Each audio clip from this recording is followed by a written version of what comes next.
Hola, ¿qué tal? Buenas tardes, bonsoir à tous, j'espère que vous vous portez bien. Donc cette petite vidéo pour faire le point sur les 20-25 dernières étapes, ce qui correspond plus ou moins à la dernière vidéo que j'ai eu l'occasion de réaliser, de poster sur le blog et la page Facebook.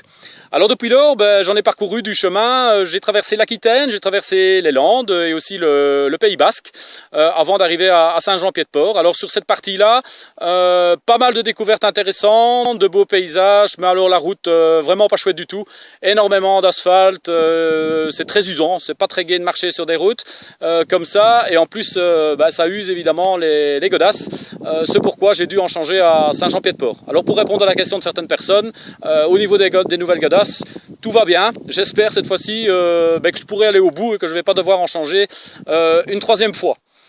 Alors, depuis 7-8 jours, je suis en Espagne, donc j'ai eu l'occasion de passer le col de Roncevaux, dans des conditions que je pourrais qualifier de vraiment pourri, je ne vais pas dire apocalyptique, mais vraiment pourri. Donc il y avait beaucoup de brouillard, de pluie, il faisait froid, je crois qu'on était vraiment près du point de gelée à 1500 mètres d'altitude. Donc je me suis vraiment dépêché de quitter l'endroit parce que il n'y avait pas moyen de prendre des photos, c'était plutôt abominable. Alors, avant mon départ, j'avais eu l'occasion de discuter avec quelques personnes sur ce parcours ici en Espagne, sur le Camino Frances.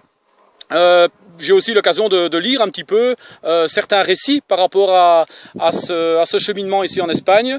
Il y avait quand même quelques critiques par rapport à cette partie en disant que finalement il n'y avait pas grand chose à y voir, que c'était vraiment morne et que c'était aussi l'usine à pèlerins. Alors par rapport à ce dernier argument, l'usine à pèlerins, je suis assez d'accord. C'est vrai que c'est une véritable tour de Babel. Il faut vraiment pouvoir se débrouiller. Mais bon, il n'y a pas de souci par rapport à ça. Ça fait partie du chemin. Par contre, au niveau des découvertes, là, je suis moins d'accord parce que c'est la partie actuellement que je préfère. Hein, quand on voit tous les jours les paysages que j'ai l'occasion de traverser. Ici, on est dans l'après-midi, donc je viens d'arriver à Bonport. C'est surtout le matin que c'est intéressant quand on part très tôt, vers 6h30. Qu'on a l'occasion de voir le soleil se lever dans les vignes. Il y a le vent qui souffle aussi. C'est vraiment magique. Il n'y a pas de bruit, seul le bruit des pas qui racle le sol. Vraiment, c'est une sensation incomparable. Alors, tout doucement, je progresse. J'en suis aujourd'hui à mon 75e jour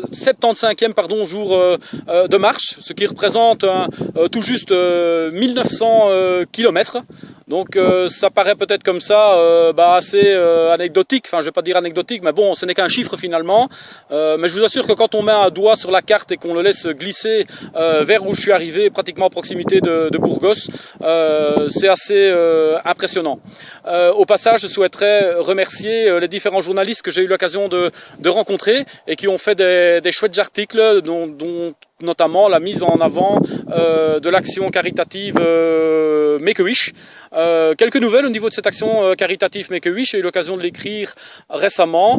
Ça progresse petit à petit, un peu plus de 5000 € de dons effectifs qui sont arrivés dans les caisses de Make-A-Wish.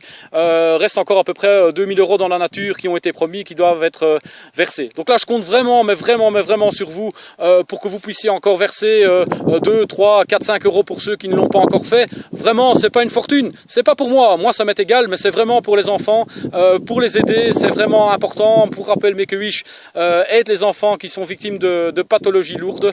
Ils font vraiment un boulot fantastique. Alors, par pitié, pas par pitié, mais je vous en supplie, aidez-les, c'est vraiment super important. Un petit billet de 5 € ne tue personne. Merci en tout cas pour eux. Maintenant, il me reste encore un quart de périple à faire. J'espère dans ces conditions que je vis actuellement, c'est-à-dire le grand soleil, un petit peu de vent, mais ça je veux dire, ça fait partie, c'est très chouette. Progressivement, je me rapproche de Compostelle, je le sens, hein, chaque jour qui passe, c'est un jour en moins sur le chemin. Alors bien entendu, mes proches me manquent énormément, hein, c'est bien normal, mais je pense que ce sera quand même un véritable crève-cœur que de quitter cette route magique.